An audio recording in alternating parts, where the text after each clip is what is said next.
para prajurit. Sedaya para prajurit sampun gegladen mbok menawi jaki-jaki enten musuh wonten gawe saged ngantesi parkayan menika. Yo, pancen niku sing tak jaluk. Awakmu ya kudu iso jaga kantentremane para kawula gasih. Nggih, leres. Danang Sutajaya nak ger. Aku kok eling rikala semana awakmu kasil iso merjayani si Arya Penangsang. Terus awakmu oleh ganjaran tanah perdekan ning Alas Mentau. Piye kabar kausanane Alas Mentau saiki?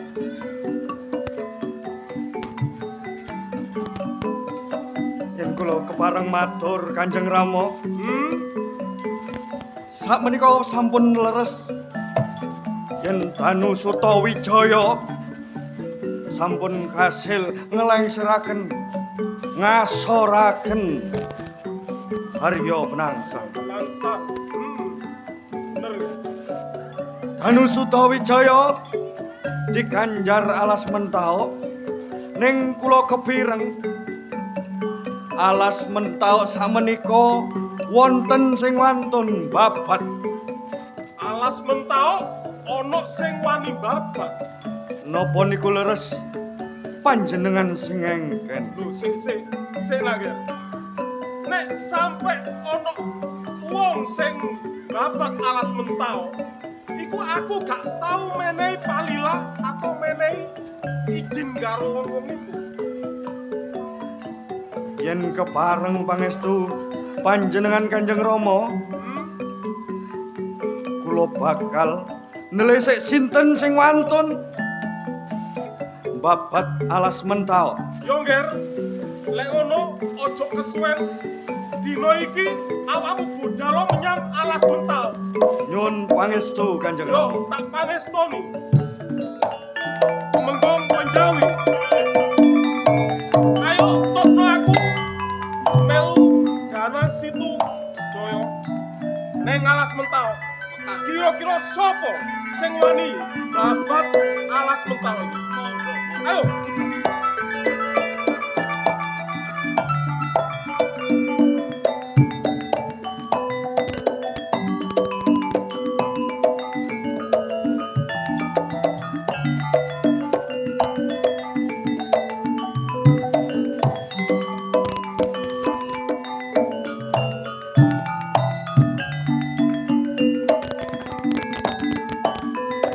Bocah. Ngerteni ngono. Apa sebabe kowe tak kongkon babat anane Alas Mentau? Kowe kudu ngerti tangga-tanggamu apa malah sing mbok rondo ora duwe kedunungan omah. Cek duwe papan dunung, ngono. Najan iki dudu duwekku, ya ta?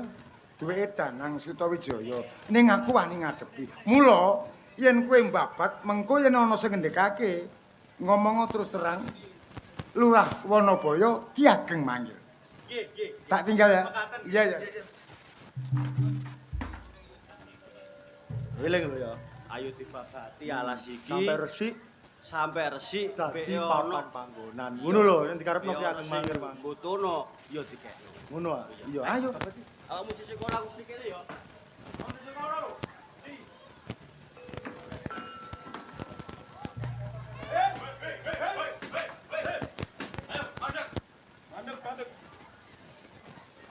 Sopo wani ngendeg-ngendeg iki? Loh, kok awakmu jangkar karo aku? Tak takoni. Awakmu wani-wanine babat Alas Mentau? Sopo sing ngongkon? Sing ngongkon Ki Ageng Mangir. Boten lintu sing engken Ki Ageng Mangir Lurah Wanabaya. Ki Ageng Mangir. Kamangka aku gak tau ngekeki palilah marang Ki Ageng Mangir. Ya bener semerap pokoke kula dikeken babat Alas boten sampe ganti Karang Pradesa. Boten lho. Nangger. Danang Sutawijaya mrene, Nger.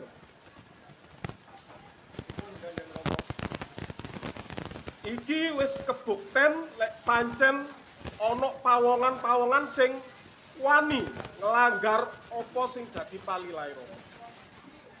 Mula iku, Ngger, Purbawasesa tak pasrahno awakmu. Wong pancene alas mentau iki ganjaran sing dienggo kowe, Ngger. Mula kowe kudu iso ngrampungi bab perkara iki, Ngger. Wis, Rama tak bali yo. Gatot. Nggih, Kanjeng Rama. Apa bener kowe iki sing ngongkon Paman Mangir?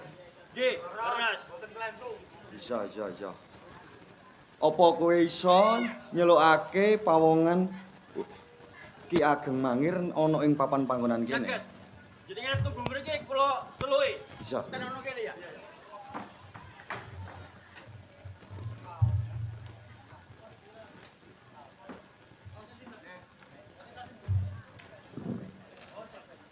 Niki Ki Ageng. Kula pengen mandeg langsal. Mesti alas. Oh, Nger, Danang Sutawijaya. Kakang Penjawi. Pancen bener orang loro siji sing merentah nggon babat iki aku. Jenengan kerda ngertos yen sing gadah alas mentauk sakmenika kula. Leres. Ganjaran sakmantune kula ngasoraken Harya Penangsang. Danang Sutawijaya. Najan iki darbekmu, nanging kowe kudu ngerti. Kawula daya rakyat cilik ora duwe papan dunung. Supaya dadi karang pradesan. Mula tak jaluk welas hatimu. Kekno alas iki. Aku ora njaluk kanggo wong-wong sing ora duwe omah. Paman Ki Ageng Mangir. Ganjaran minangka hakku. Aku ora sembarangan bakal nglakokake sing jelas kowe lancang, Paman. Danang Sutawijaya.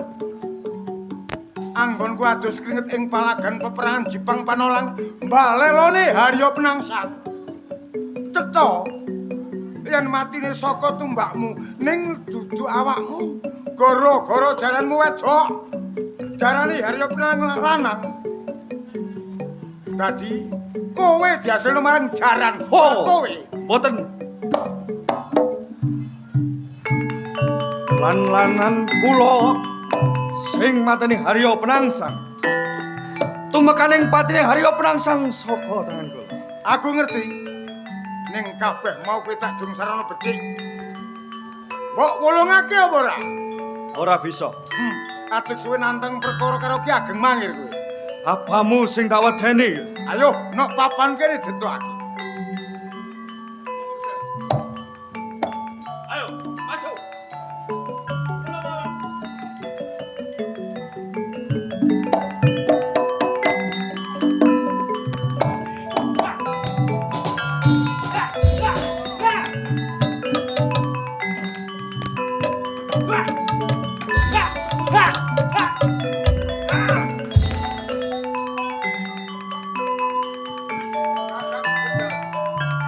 Yen kowe sekti mondrono kebaemu ayo. Iki Mangir, dokno ilmumu. Aku ora bakal mundur sejangka. Amin. Bukan Ageng. Ketamat Adi pamungkasku. Gak modar tak sembah idri-dram. Tak bukae dadak.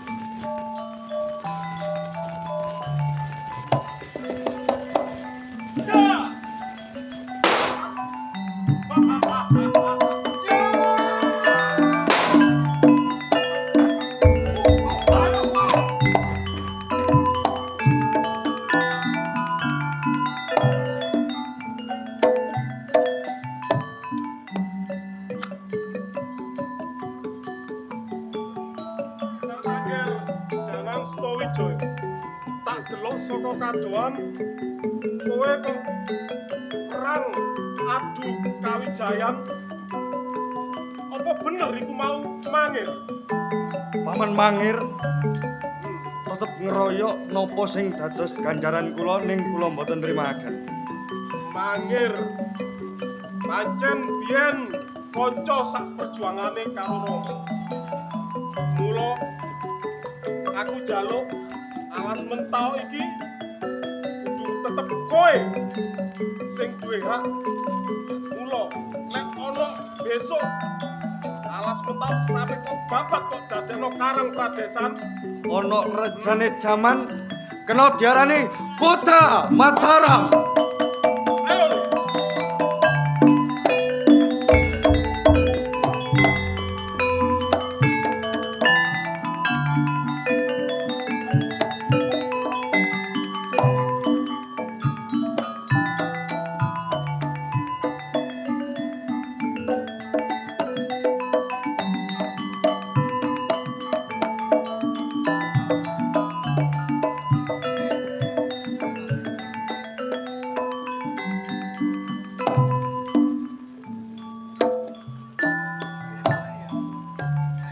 Pak Arewangi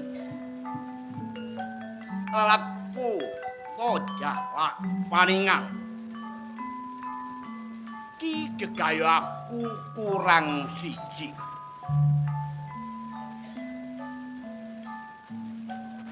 aku bakal topo nanggone wit gedhe tang puluh dina lawase aku nuwun marang Gusti Kang Akarya Jagat. Mbok menawa aku keturutan apa sing dadi kekarepan.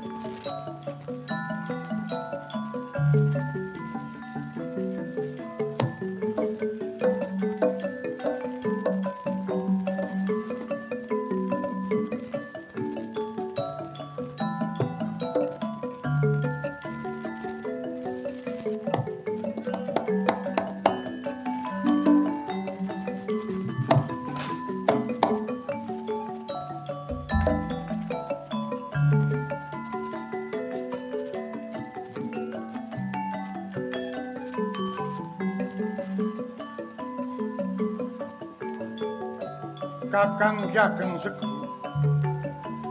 Aja kaget. Sadurmu ka pernah nom tekono papan kene mung golek marang kowe. Aku bakal njaluk senjata pitulungan. Aku mbalelo ing kutha Jipang Panolang. Ora lega lalilon alam tak darbeke Danang Sutawijaya. Aku melok peperangan, Kakang. Mula dosa neraka ndak pikul gugur, Kakang.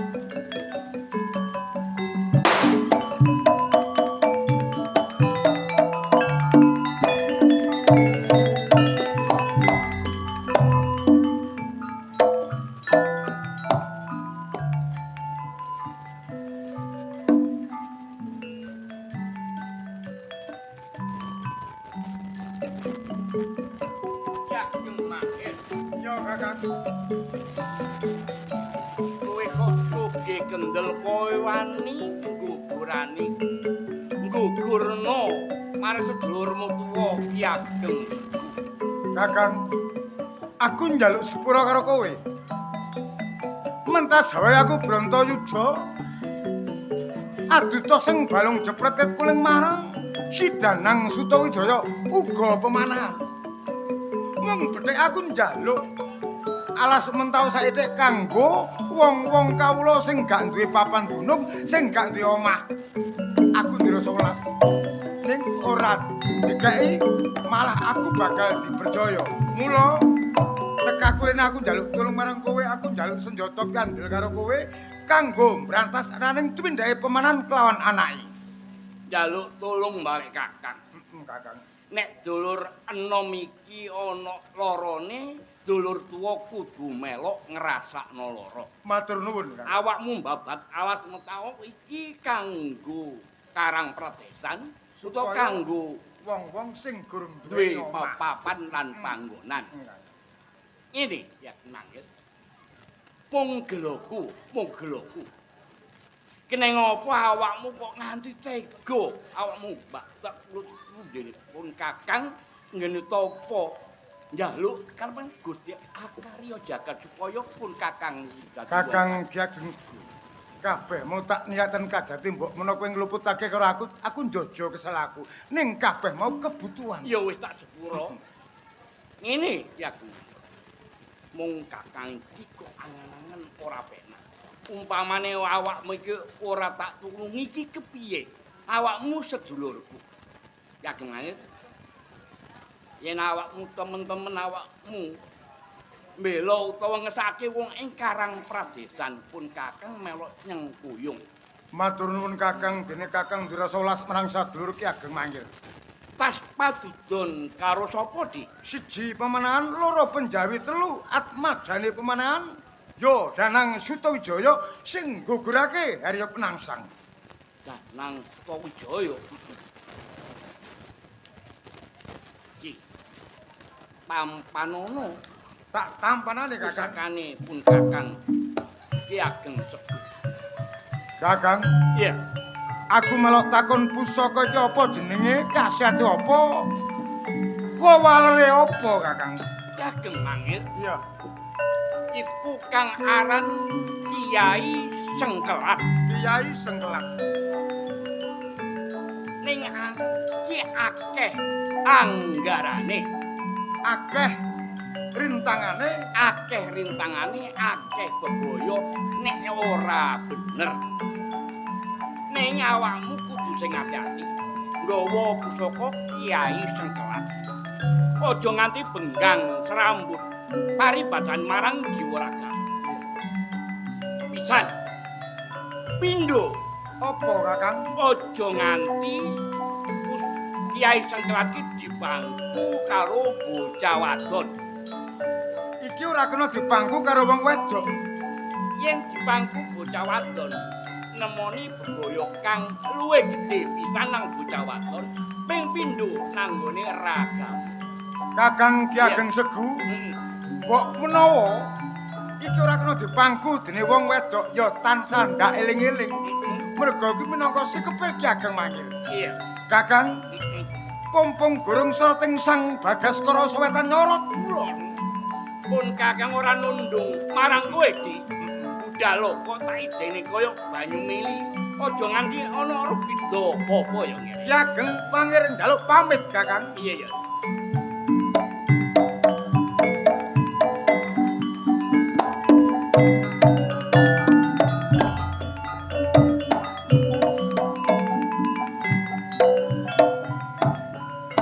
Kaya-kaya didodhok alulanang rasaning batine Kiai Segu. Ning disamati dulur nom ya Ki Ageng Mangir. Wong njaluk ora digawe dhewe, njaluk kanggo wong nek ing Karang Pradesan urung duweni papan lan panggonan. Ora diwulungi ya. Mangir pun Kakang ora tega kelawan kowe. Kowe tak tutke saka kadohan yen kowe nganti kasoran pun Kakang sing maju le.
Sing mburi ku sampean ae sing elek-elek, sing ayu-ayu nang ngarep rewange sing apik-apik. Nek sing apik-apik nggih badhe nang jaba kono lho. Sing ngetera undangan ngandani arek lanang-lanang iku sing gawe terop. Yo gak gelem arek-arek ku kepanasan. Kepanasan. Jangan sampe gelmene ta. He Yun, gelmene ta awakmu nek gak ngokon arek lanang. Lah kok malah kira-kira wong rawan ki bareng-bareng ora geger kaya ngene lho Mbak Yu. Yun ngapunten Gusti Ayu, dapun di Yuni niki lho. Kok ajeng menek napa menek terop niku kula penging sih. Kok Sampeyan apa ya iso menek terop? Kula niki serbaguna kok. Oh, nek ngono yo niki ana tempe. Brambangit madeng ngadir dioncek margontek kok ngirisi terus digoreng. Ya bareng-bareng iki karo arek-arek iki. Nek aku sing ngatur sama Lho. Sapa? Sik lho. Biasa malah biasa iki malah rame dhewe lho kan. Gusti bagus. Ana klapa ana sayuran ning kapungkuran ning pinggir omah enek tumpukan gabah. Arep nang opo? Mangkane yen dina becek kaya ngene kudune Kang Mas ki bali. Iki dina Jumat pagi, tanggal piro? tanggal 1. Kudune apa? Oh. Ruah desa. Lah ya wis mangerteni. Nek para biada kabeh iki ana sing nggawa klapa, rerambanan, padha mbelah pisik, bocah-bocah mbelah sapi, ning sampean ra kundur-kundur. Ya aku njaluk pangapura kabeh mau wis dadi uli-uli, ya ta ya. Heh. Iki biyen alas gung lewang-lewong ya dadi desa Mangir. Heh. Tiap tahun kudu dislameti kudu dibancaki. Slamet to ing kali sekambikala ya kabeh kawula dasih rakyat kene cek slamet rezekine akeh. Nek panjenengan malah sing lali lak yo ngono ya Mbak Yu kabeh. Sawetara tutuk aku tak asus hal yo. Kaya ngono. Iki sapa sing anu klopo iki? Bener iki diculo. Iki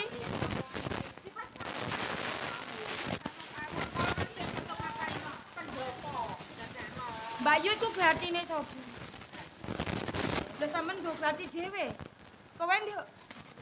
Iki tak wacake nang buri nggih. Lah. Lah tak kandhani awakmu sing arek aja no pawon. Awakmu sing karo sing kelawan bakal ngetro undangan ae. Lah aku ora diparingi glati ta ya apa ngono. Gusti Ayu ngene iki mawon, ngoten mawon lho. Yo kanggo sampean wae aku tak golek liyane. Iki ditata masak-masak. Nggih, Gusti Ayu, nggih.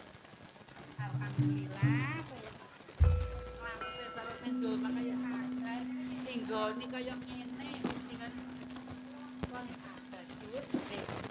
Sampeyan kok apa rasane? Ora, yo yo.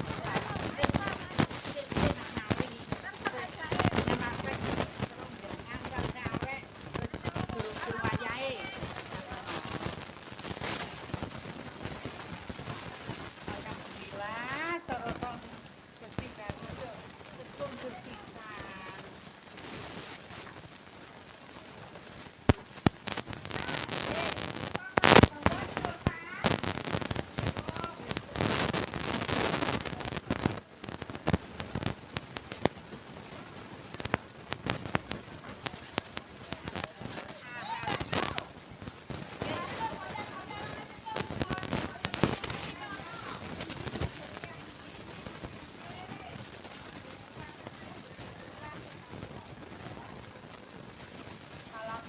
Kabeh iki lho. Iki piye sih?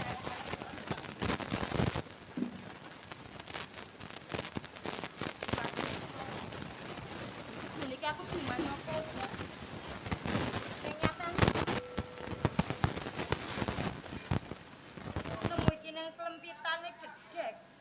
Iki nggone sapa?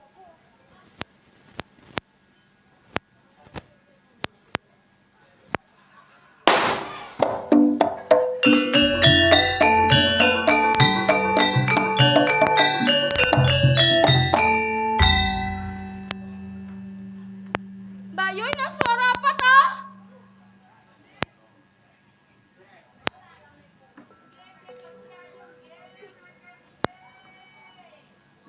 Aku malah yang nggawa pangot toh. Mbak Yu coba rene kabeh toh kok malah ngruwel nang mburi kabeh iki gek kepiye toh?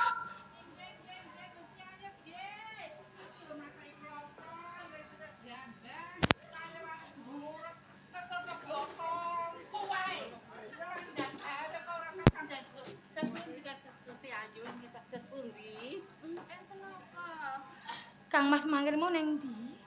Mana dalam wonten kamar. Apa sik sare toh? Inggih Gusti Ayu, pancen tasik sare niki wau Gusti Bagus. Apa ya ora krungu apa-apa kok aku malah wedi iki ono apa to sejane? Kula mireng kok. Napa niku wau? Aku ya ora ngerti. Ning tak disebledas ngoten. Rumah sekolah tabung ya mboten napa-napa. ora apa-apa. Lah nggih. Cilik nyuwun percon. Oh iya, Bek. Kok Sarmin? Inggih menawi Gusti Ayu. Ngene lho Kang Mas Mangir. Iki malah para biyada lagi resik-resik kabeh. Padha rajang-rajang bumbon. Jur aku ki takon apa rono glati kanggone aku. Jarine bocah-bocah iki ora enek.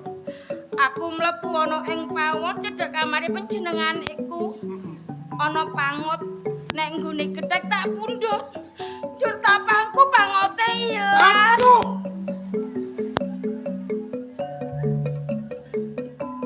Yo kene kowe Kakang njaluk pangapura marang kowe. Iku sikepe Kakang. Ora kena dipangku dening wanita. Yen dipangku kowe bakal ngandhut pasening Allah. Kala bapak.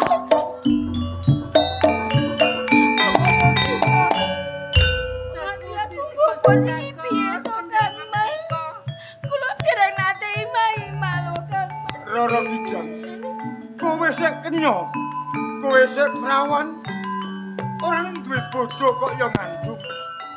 Kakang njaluk kaluputan marang kowe ning Kakang tanggung jawab. Yo aku ki isin lho Kang Mas, gur piye to prawan kok bobon. Ngomong terus terang iku atmajane anake Mangir. Ya Kakangmu ora dadi boyong apa. Nanging kanggo nebus dosaku, aku njaluk pamit karo kowe jaga ning Roro Kijang.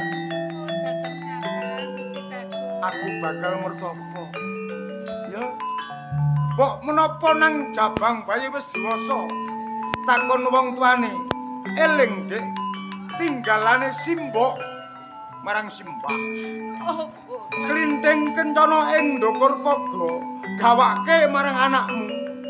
Yen nggawa klinthing aku teges ngakoni ku anakku. Yen ora nggawa klinthing kencana aku ora bakal ngakoni. dia pangapuramu karo aku ya Kang Mas aku ora ngerti. Roro Kijang. Lalakonmu kaya ngene. Muga-muga Gusti kang karo jagat nuwuhna kowe seger kewarasan kalis ing sambikala ndak tinggal dia.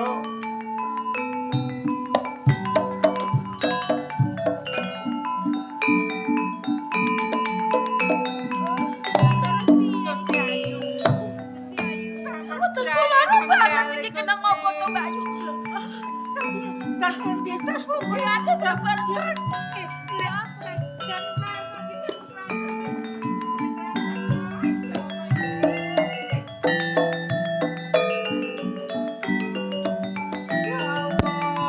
Gusti Ayu kaya kedadan sing kaya ngene. Kamangka Gusti Ayu durung nate omah-omah. Kok malah babarok sama tangga kanan kiri kabeh kepiye keterusan.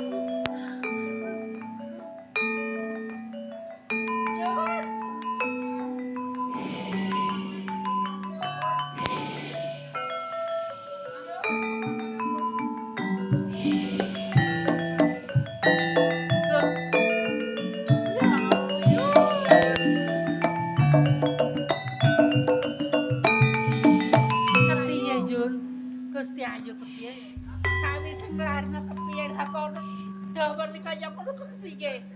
Aku yo gak ero iki kok ono buntute barang ini iki. Mesine ku ya dudu jabang bayi Yun. Teng jabang bayi kono dudu kaya ngono. Saiki yo wedi sakjane iku. Ya Allah. Gusti Ayu. Kaya wonten lelampahan ingkang kados ngaten Gusti Ayu. Panjenengan badhe nglairaken jabang bayi Gusti Ayu. Nglairaken. Kula boten tegel ngendika Gusti Ayu.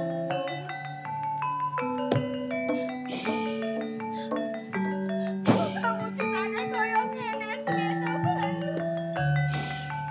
Anak sarupa ula ngene iki piye?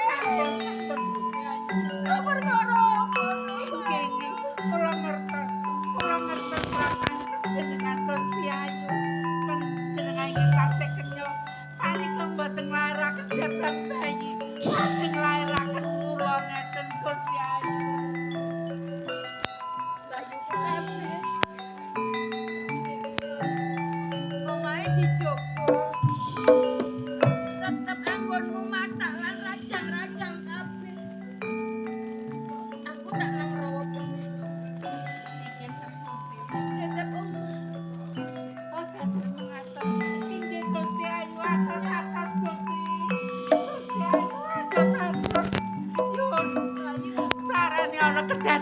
kaya ngene.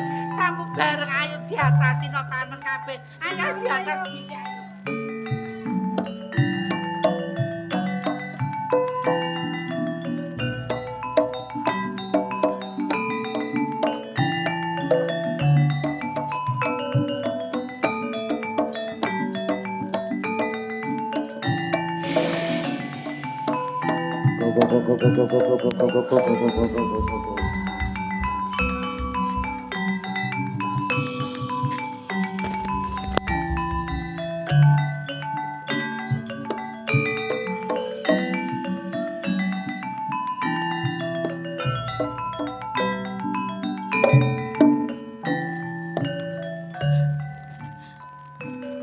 Bayi tak buang ana ing rawa.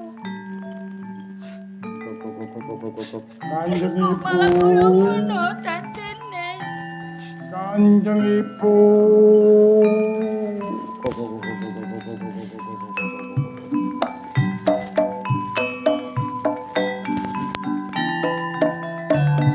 Kanjeng Ibu Roro Kijang.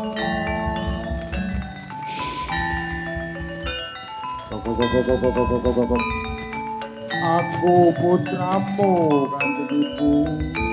Areh nggih, areh ibu neng kene.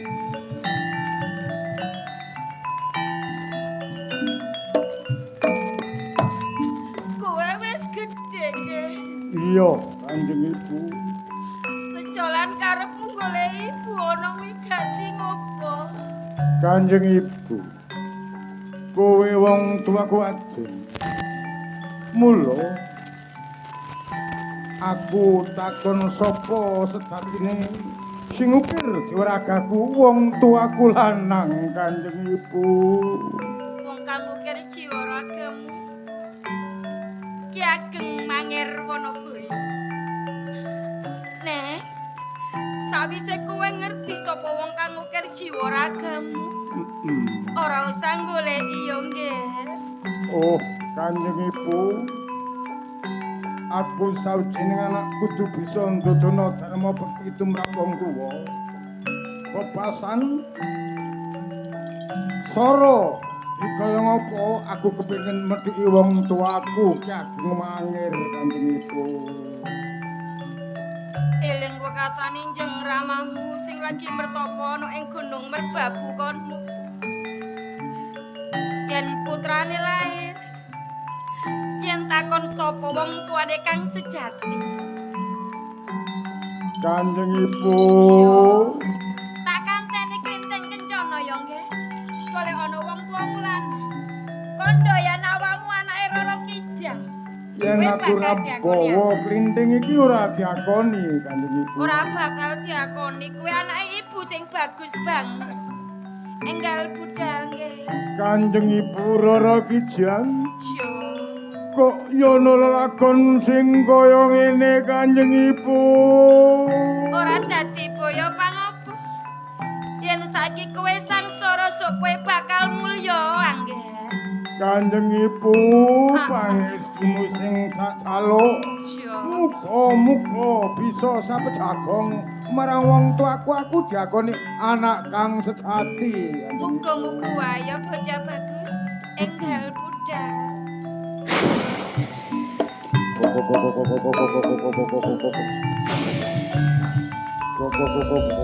Rama Rantin aku bakal mudik marang kowe.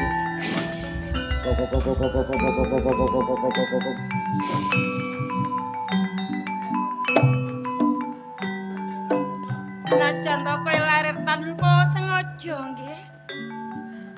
Ning pandungane Kanjeng Ibu. Muga-muga kowe ketemu marang Kanjeng Ramamu.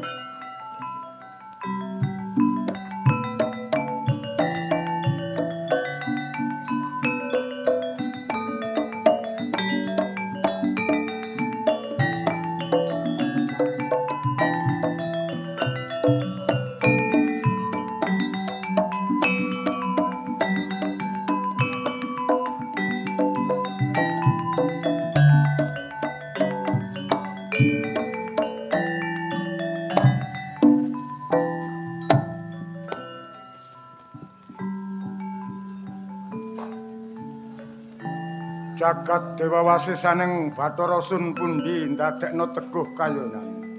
Gusti, mugi-mugi dosane Kageng Mangir dipun sepura. Nok papan kene ing lengkeng Gunung Semeru. Aku bakal mertopo meminta marang Gusti muga-muga nemoni anugerah kang apik kanggo beci anggon kula laku ing alam bebrayan. Bakal ndak wiwiti.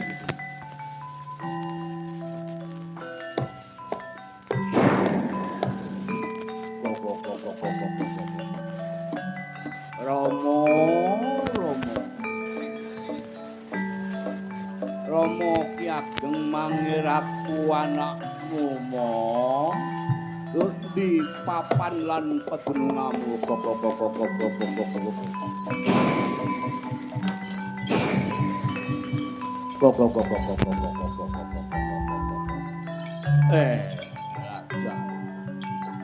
Mbok menawa iki papan lan panggonane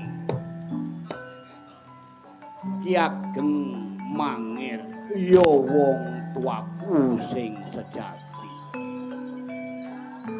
Mo, aku anakmu mo. Mo, mbok menawa iki menungso ora gelem gugur, tak dilatih ulu tumbune ben gugur. Kok.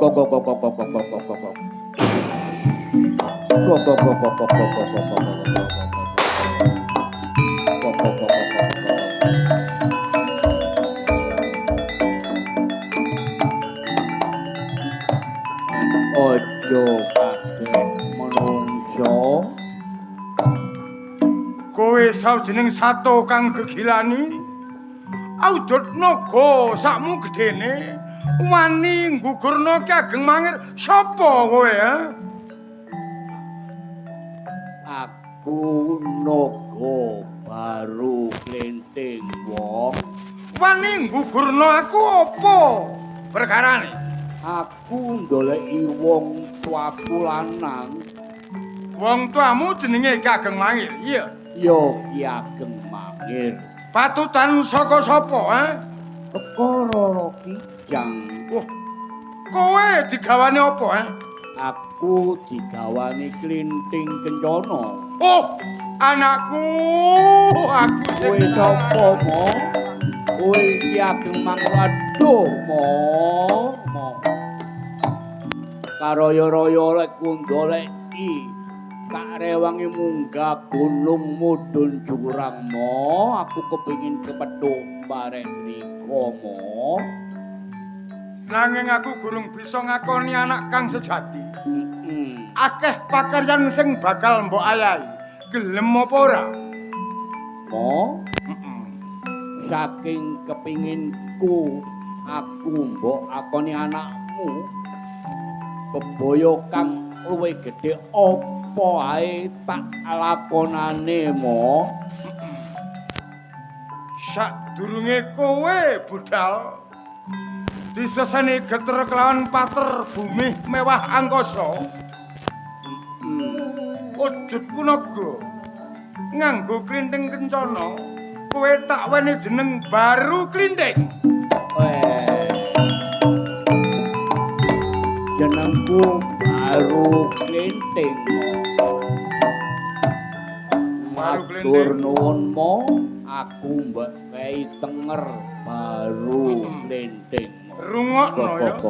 Iya mo. Yen kowe bisa nglekeri gunung merbabu tepung gelang. Gak esuk gak sore Rama bakal ngakoni anak kang sejati. Gelem ora? Mo. Abot-abote aku kepingin mbok akoni mo. Aku mbok kongkon ngingkeri gunung. Ya apa bisa to mo? Nganggo cara apa wae Rama ora ngerti najan mbok sambung nganggo ilatmu bebasani Sing penting aku weruh tepung gelang. Ngono ta, Mo? Umpama tak sambung bal ilatku ora apa-apa ya, Mo. Ora apa-apa ya. Ya, Mo. Nang budal. Tak budal pangestumu sing tak jaluk. Ya. Muga-muga kales ing sambikala tanpa rubedon oleh.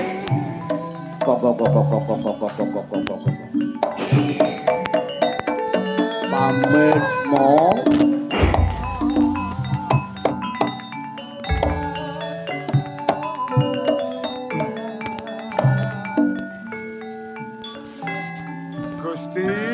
Gusti. Mangire nyuwun ngapura. Lelakon sing kaya ngene tumiba ing mangir sak keluarga. Yo. Baru klinting tak tunggal kamu. Lamun kowe ora bisa nepungake tepung gelang Gunung Merbabu. Oh. Tak perjaya pati kowe.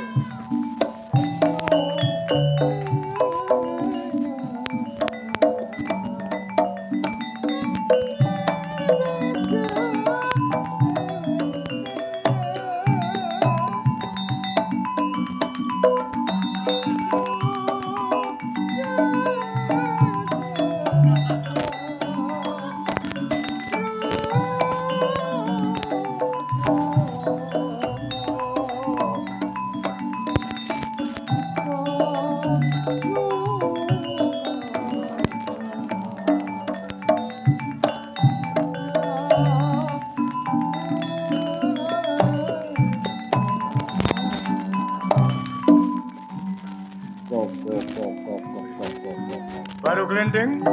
Iya, Mo. Tak deleng saka kadohan kurang sak tebah, sak kilan.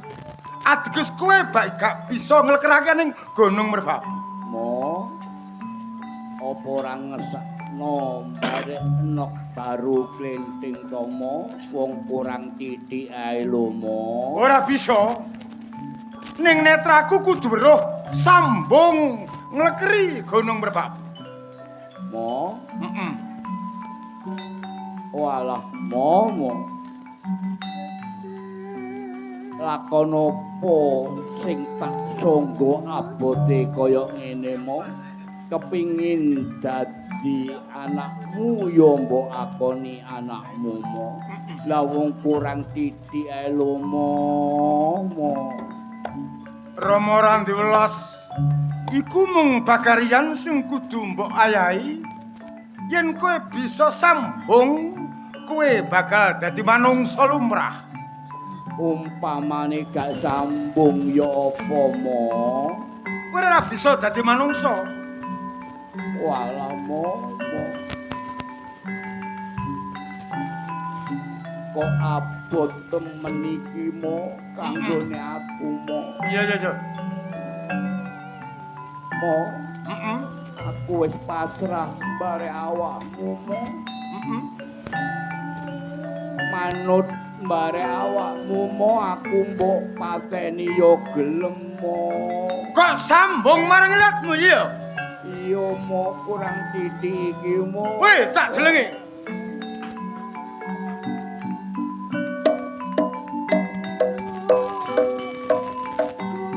Aduh, Mo.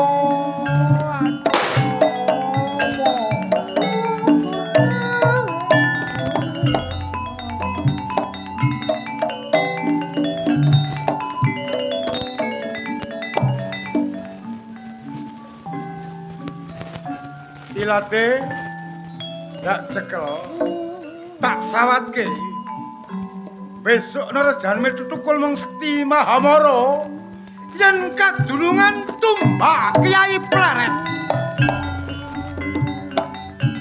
Oh dadi menungso. Ayo kene dole.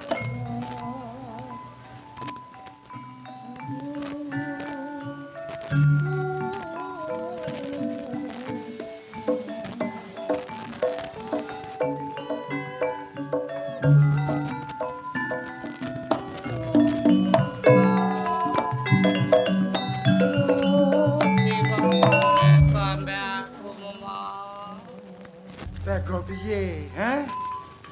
Jare kepengin dadi menungso. Wis sujud menungso kok ngomong tega iki nalare sing ya apa? Aku ini hati menungso, tapi liko-eko tok ilatku mo. Ya ora dadi boyong apa, najan kowe pelat, ya to? Ning kowe dadi menungso. Coba Aku iku ana banyu saithik delengen praenmu. ganteng mo. Oh, ganteng. Atuh engko alunat mo. Oh, sunat. Atuh ateng tok. Ganteng. Delok ana banyu kono. Ale-ale ayu-ayu neng aku alun mo.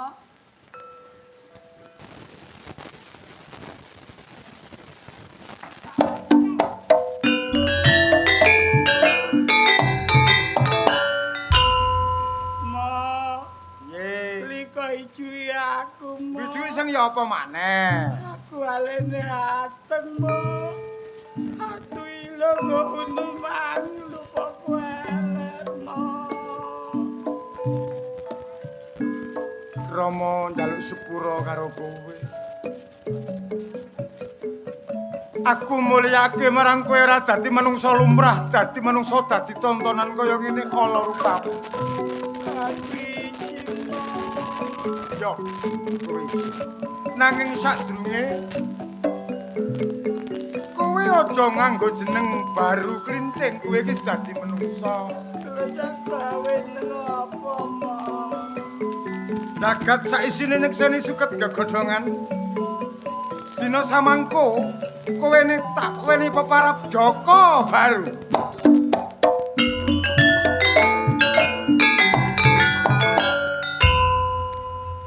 Nengku aku alu. Joko baru. Terus aku apa nanti neng aku alu mo?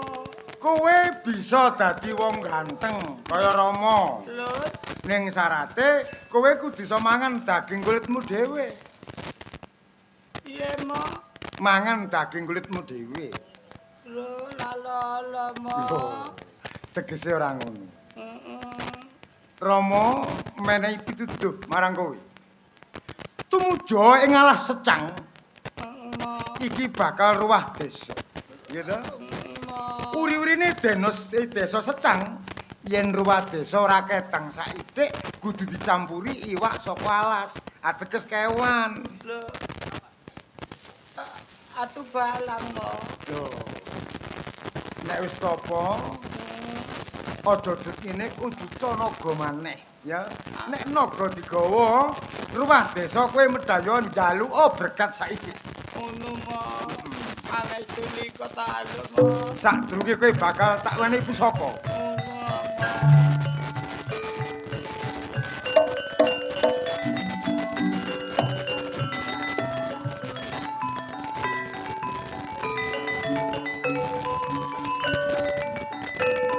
Sawetara Rama lali ora tak gawa.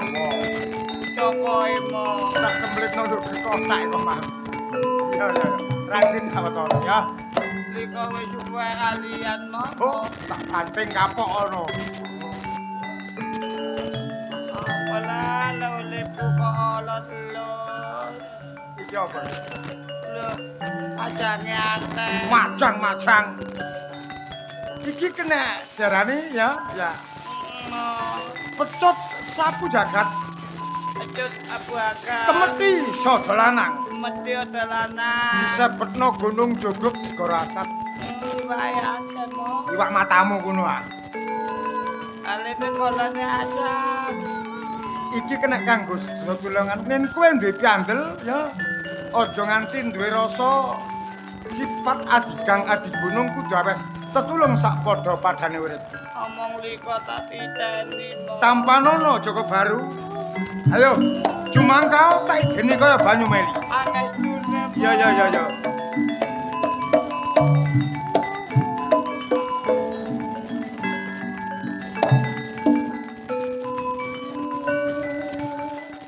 Apa nek? Kepulane anak liko mo. Kena apa? Lewat bawa aku awe ilang anak liko.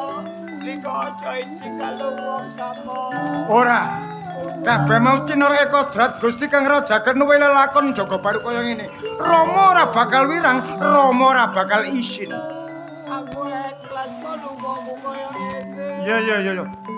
Yen kowe bisa mangan dagingmu ateges tembung sanepan wujud manungsa kang ganteng Eropa. Aku ambil banget. Iya. Joko Baru, muga-muga kowe bisa.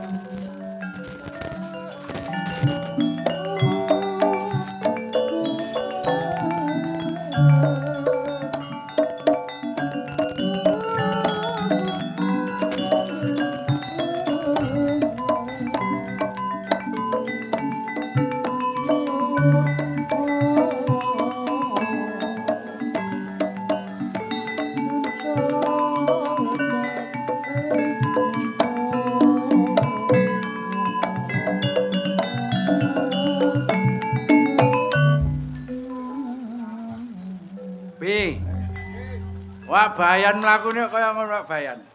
Sampeyan niku sakjane ya pamong desa kok. Pak Bayan niku gondangan Gus. Mari ku wareken. Aku diundang kok kari. Kok niku ya apa rek wis. Dikancani nang kene kok malah ngareni lho. Gantengmu ganteng telat tok isimu. Krungune wis wayahe. Lho, maca tamene ben gedrep iku. Aduh, Pak Bayan. dalem. Sakniki kan pun wancine desa mriki wayahe sedekah bumi. Betul. Lah, ular-ulare leluhur nenek moyang biyen sing ninggalno awak dhewe Pak Bayan nggih. Niki slametan gak oleh gawe iwak sing wetune nek kampung kene. Kudu gawe iwak sing teko alas. Lah iya sik eling kon ngono iku ya. Lho sing eling ae aku lurah. Ya, dan sampean niku Bayan. Lah nggih Gus, kula niki nggih ya napa nggih jenenge omongane tiang-tiange ngoten ket bae nyujuli kula. Bayan kapan niki? Slametan lah kula napa jare Gus Lurah. Nah, nggih, sejane iki ngeten mawon. Nggih. Penduduk kabeh sakniki sampean perintah, kula ngentutaken mburine, kula sampean jak atus kewan ten tengah alas. Oh, ngono. Krungu kabeh ya Le ya. Wis saiki kabeh wis nggawa gaman dhewe-dhewe. Nek perlu nggawa pasar. Betul gaman ya ndamel napa? Engko cokoten ae ono. Lho ya apa? Kon niku nyambut gawe kok ngono menembang. Tumbak ta apa? Ayo mlebu alas. Ndolek buron laron sing apa sing kenek dienggo slametan bareng-bareng. Ya. Ayo.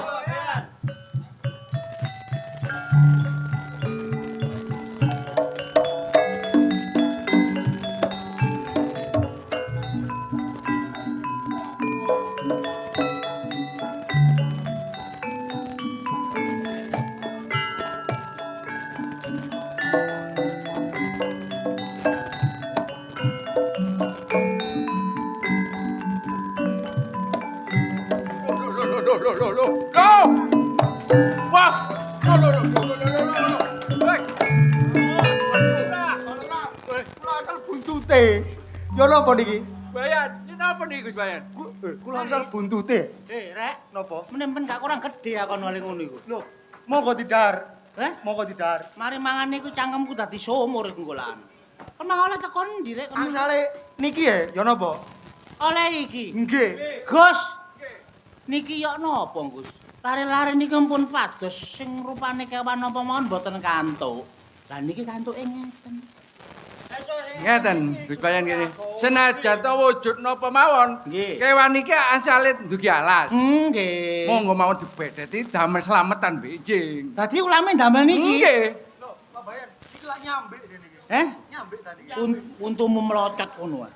Wong ketok ulo sakmono gedene kok iso nyambik iki lho. Kon niku bedane pun kuat. sapa kali makane cek ro nyambik kon niku.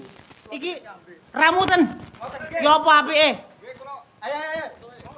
Hati-hati. Wangon iki apa? Aja lali aku oman ana brutune lho ya. Ana balunge. Ya napa Gus? Pun monggo ditingali penduduk sing bedheti kewan sing dugi alas. Kersane diramut, Nggih. mangke nek ampun mateng ndang slamet. Monggo nggih. Monggo Gus kula dherekaken.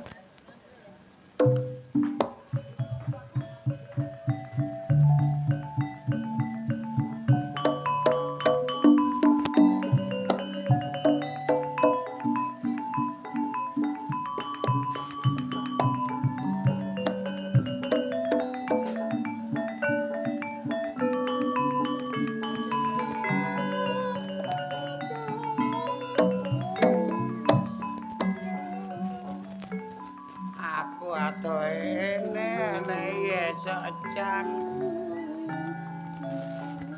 Pundi ya esok ejang iki.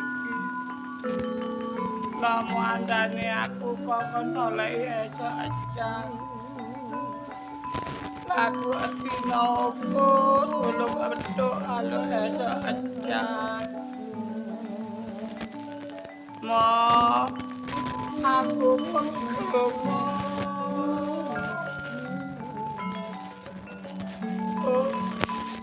Kok awai kok alane nang esok ejang. Mono alan ili apa gawe aku liwat. Aundalono kok menawa iko alane esok ejang. Mo aku solo mana.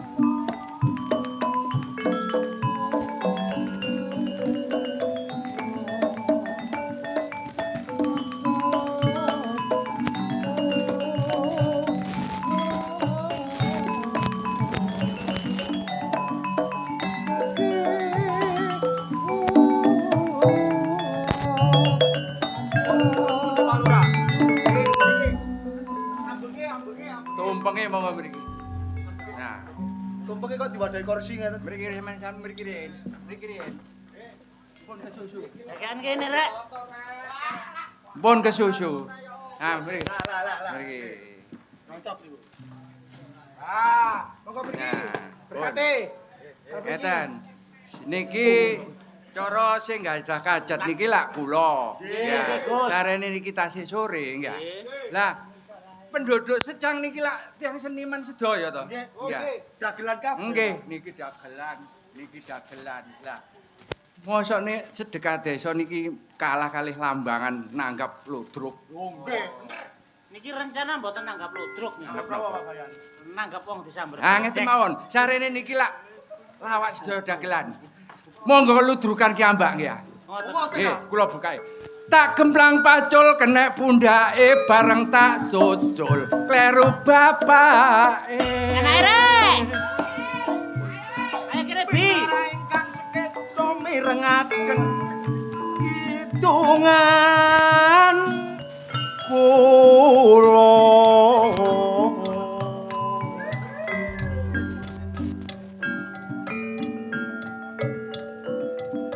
Atur pirsa dumateng sederek sedaya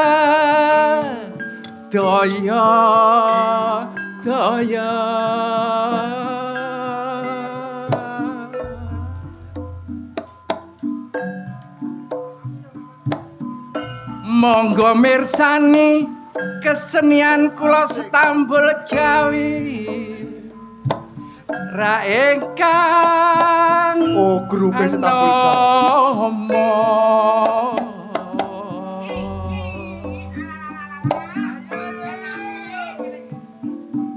Ana tumpeng ndang diujubno mulane ayo jodilah lekno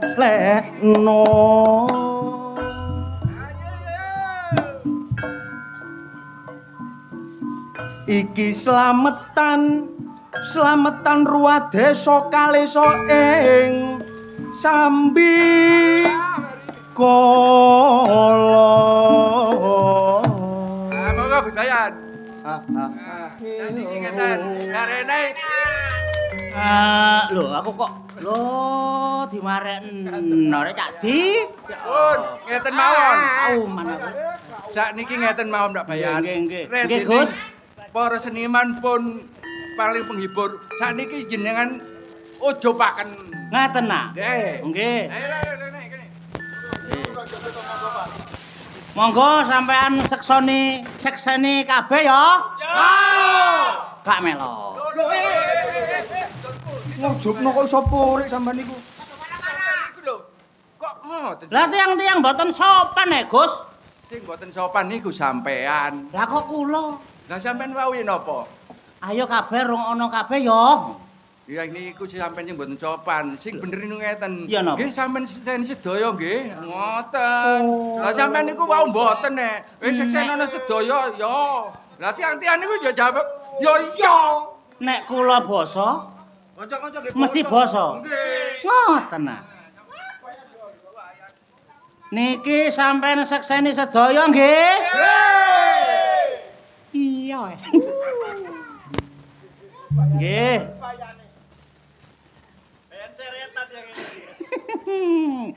Sampeyan sekseni sedaya niki kajate Pak Lurah kangge desa mriki nggih? Nggih. Iya ya. Nah, niki disekseni dinten 7 pekenan kadal. Wayan rek. Lah ya apa sih rek? Dinten 7 kepenan gangsan. Hah? Pekenan gangsan. Dipun weruhi dinten 7 pekenan sual. Dinten 7 pecenan bantal. Ngeten lho, Gus Bayan. Iya, Dinten apa? 7 pecelan bantal. Lho, Kon padha ambek aku iku mau. Oh, ngeten Gus Lurah. Gus Bayan. Kok ditongani sing temen. dinten 7 pekenan gangsal. Ah. Sampe dongani. Nggih, wonten tumpeng niki disekseni Nyai Danyang Kaki Danyang sing nungguk desa mriki monggo dipun dongani bareng-bareng nggih. Bismillah, selamat kersane ngalah. Mantun niki mboten wonten elangan napa-napa mawon teng desa niki. Selamat kabeh wargane, selamat pemerintahe, selamat sing nanggap, selamat sing ditanggap. Monggo dipun danduri didum mawon. Kata-kata. Jadi kula matur suwun sanget rawuh sampean, monggo dipun sekseni mawon mangkin sami-sami dipun raosaken bareng-bareng nggih. Gus Bayan. Ya napa? Bayan cerongoan. Nyuwun sewu Gus Lurah. Niki wau sing dongane sinten? Sampean. Nah, sing nanggung jawab nek niki wonten napa-napa sinten? Sampean. Lah kula sih. Lah ampun sah. Lah terus Ojo gopo ae, Dik. sampean iki lho, sampean umani berkat napa? Dibagi ta niki. Lampu. Nggih pun. Selak bosok. Ngono ah. Dibagi ae wis. Kono sapa njupuk kono kon njupuk sapa? Wis. Pokoke is iwak. Ini lho. Aku mesti adil ya, Mbak. Akan wong. Kamu lho akan wong. Pokoke padha-padha krasa ya. Opo yen? Tak ngono ne makani petik ta sampean iki. Wah, cocok nih. Wis, sing penting kabeh krasa. Krepek gedang godho telo. Titik edang padha Rasa. Alhamdulillah. Oh, Pak Bayan. Ya apa sih, Rek? Gopo nyingkri ae. Iki kate makani petik ta sampean. Ben. Lho, Ana apa iki, Rek? enten demit. Elek melok undangan. Berkate lampu kok ora gus. Sapa iki marek? Dirobong lali kok Pak Bayan. Kok gendeng Pak Bayan? Kok sakno rek kek ana apa rek, Rek? Kalau didik ae lho, Bro.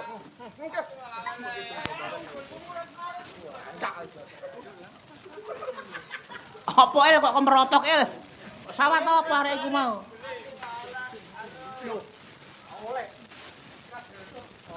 Oh, aja apa ris sakno ris arek iku ris. Aduh. Gak sakno arek iku rek. Dos pundi lho? Heh? Ngene le. Sepurane le. Arek-arek gak kolu ndelok kon are. Mul aja ngono to, kasar-kasar to. Aja kasar-kasar. Ke sore iki, Mas. Ngene ya le. Mending kapan-kapan ana genduren maneh. Lambangan tahun ngarep nanggap maneh, ya. Iya. Saiki aja nek kene dhisik ya. Oleh, tapi saiki durung wayahe. Tahun ngarep ae. Iya. Aduh rek gak mentol aku rek. Loh. Ya napa Ngeten mawon. Sakniki omonge arek mboten benen niku mboten karu-karuan. Monggo nglumpuk ten pendopo dirunding secara keluargaan yen napa carane omongin niku mboten tumus. Ngoten aku. Monggo. Ayo. Monggo.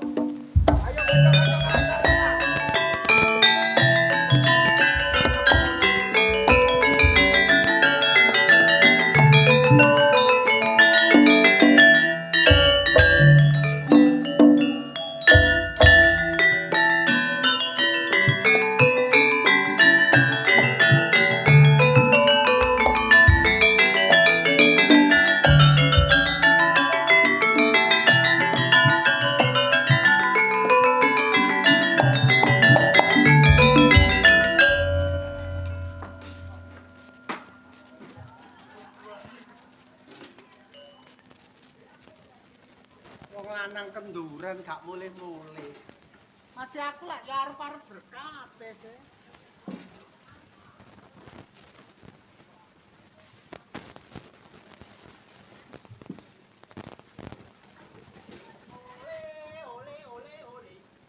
Wong kenduran kok gak mulih-mulih kerasan ta? Wong wedok kok ngrasani tok ae. Wong lanang metu ku lha ya ono karepe. Lho lah iya wong kenduran kok gak mulih-mulih. Masih aku lah ya arep-arep berkate sih. Ngomong apa sing arep-arep berkate kon kapan tau arep-arep aku? Ya mesti ae wong kenduran ya arep-arep berkate masa arep-arep wong lanang.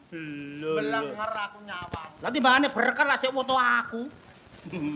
Loh, sawangane aku ngene iki wong lanang sing setia ya ngene iki. Gawa apa-apa, duwe apa-apa, gak lali ambek wong wedok, Tro.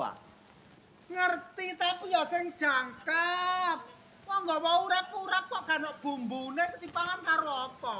Lho ya apa diet. Urip-urip iku lah ya mesti ono bumbune iki kan ono bumbune dipangan karo apa? Jagani kolesterol cek gak munggah. Ono apa? Daya. Heh? Ono daya mene kate mbadok are ono daya. Abah. Oh, iki. Waduh kok tahu eling arek. Kene nak. Kene le. Sakno. Kene longgo. Kene mangan ono berkat. Gak apa-apa pangan. Lho.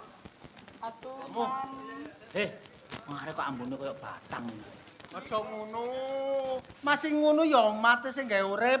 Sampean karo aku iki ya umate sing gawe urip. Kira-kira mbadok kletong kowe arek. Hus, gak ilok. Ambune gak. Aja nyacatan wong gak ilok. Pangan. Gak. Ambumu wangi.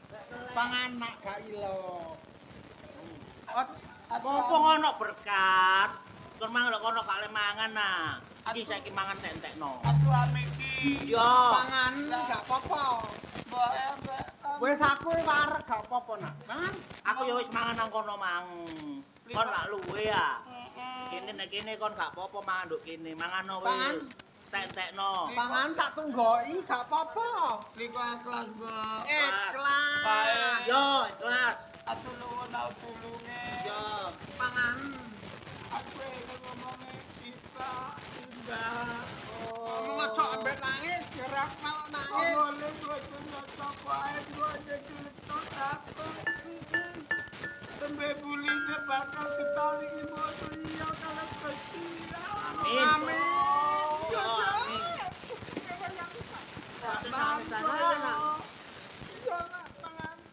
Kari mangan ayo nangis.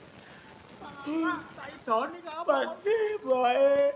Ya, aku ya telu tambah liko. Iya iya nak iya. Ate tak amaku kantolo beliko Pak. Lho gak apa-apa nak, gak apa-apa mbok ikhlas. Apa-apa boe.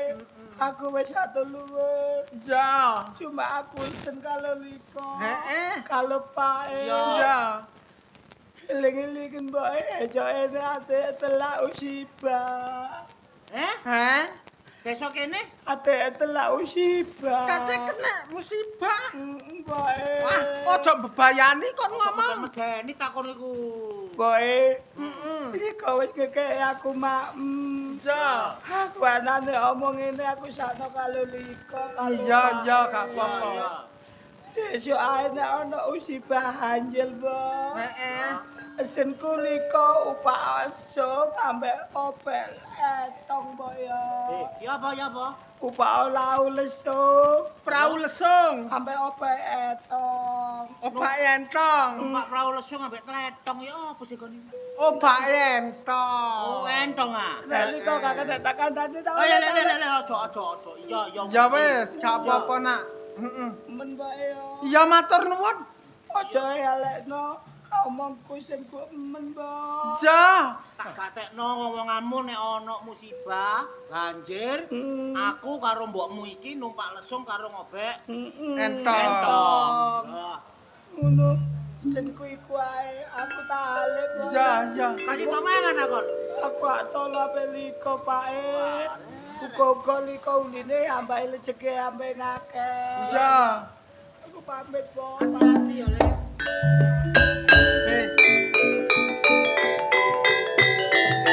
Ayo disimpen, ambek dipano. Tak singgahno. Langsung ambek. Iya, tak simpen. Ayo. Iya, kaya temen ae.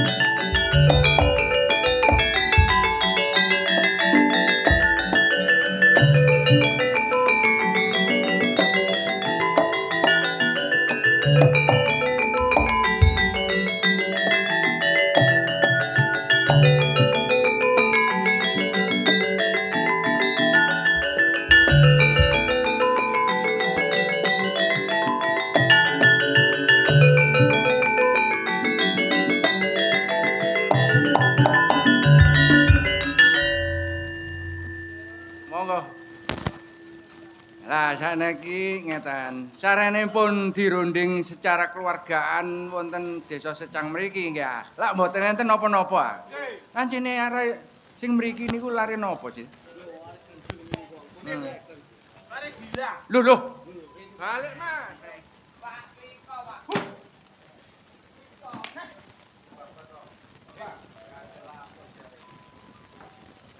Kowe gak tak undang kok mlebu nang Desa Secang. Atuh alekene ka oleh. Gak oleh. Menah. Iya. Aku alekane. Ya apa sih hari iki kok dibalekno balik maneh. Atuh kokon alekane.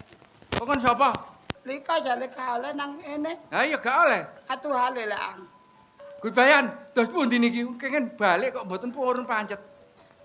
Didukung nek tamang angel koyo Kon gak kepengin di endeng-endeng penduduk kene ta. Kon balik gak gelem. Kon gak gelem balik teko kene? Aku oleh nggo ene. Iya. Meng oleh. Gak oleh. Liko walulake. Iya.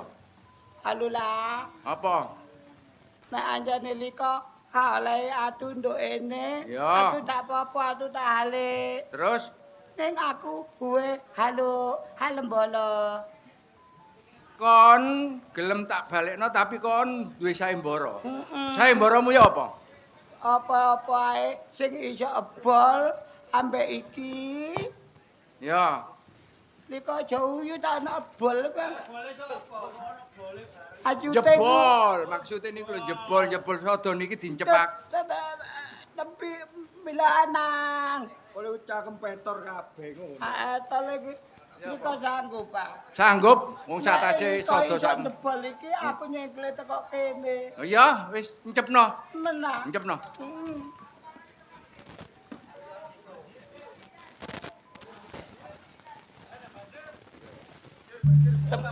Pak Bayan, niki lak adeg sayembara. Lare niki purun balik dugi balik kelurahan mriki, tapi nek sinten sing saged jebol niki purun balik, tapi nek mboten saged jebol, mboten balik. Heh, monggo diwiwiti sampean jebol. Bi, Bi. Aico. Aico. Oleh agak itu ayam iki.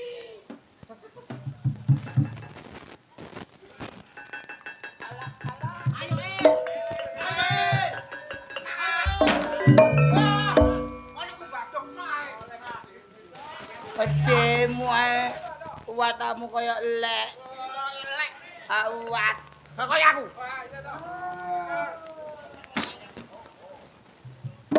Het, samalah het. Alah, anjine ala apa? Angkrit tenaga dalam tato ae.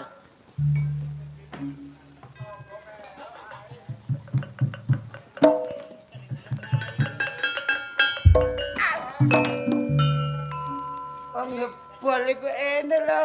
Kok dingengke weng kaya entel-entel aja. Wah, buat. Arek-arek iki apa sih? Wah, ya jebol apa wong beting kaya ngene atik ngene-ngene barang. Gena-gena Dik lek jebol iku. Kaya iki lho, gawe optik. Gawe optik ya apa lah. Atau ana ta? Cek gak silau. Oli dalo. Jebol iku karek ngene. Lho. Jebol iku karek ngene. Karek ngene. Tidak kuat, teman-teman.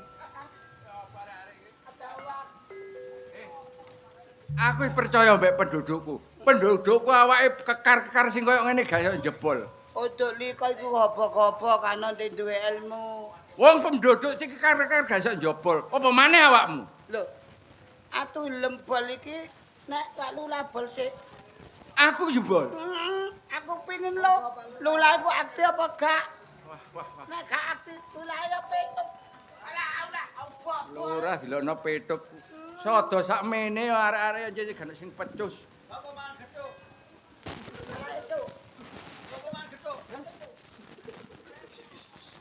Alah, itu oleh tengok.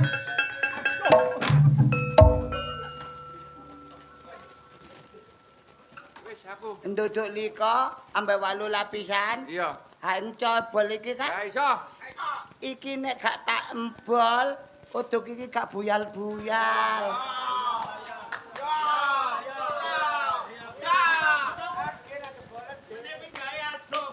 Wis ngalu liwat menenang banget sing nonton nonyo. Menah. Hah, jebolen? Tak jebole. Iya. Liko aja geten lho ya.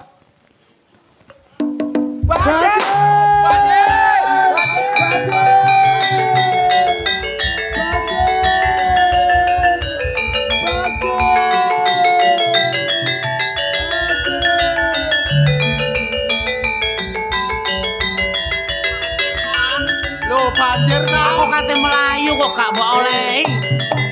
Bener. Kandhane arek iko ya. Lesung ambek endonge wis mbok siapno. Wis, Iya, ayo iya. tukane ditumpaki ayo. Ngene. Apa? Iki ngene iki pengeling kanggone awak dhewe. Ngono ah. Iya. Iya. Mulane tiap pendak-pendak taun, iki desa kudu diruat. Ngono kudu ah. disedekahi. Nek Iya. gak diruat desane dadine kaya ngene iki. Ngono. Makane tiap tahun ayo sedekah desa diadakno. Aja lali. Iya. Nanggapa ludruk Budi Budi Wijaya. Cekap semanten derek-derek pasugatan atur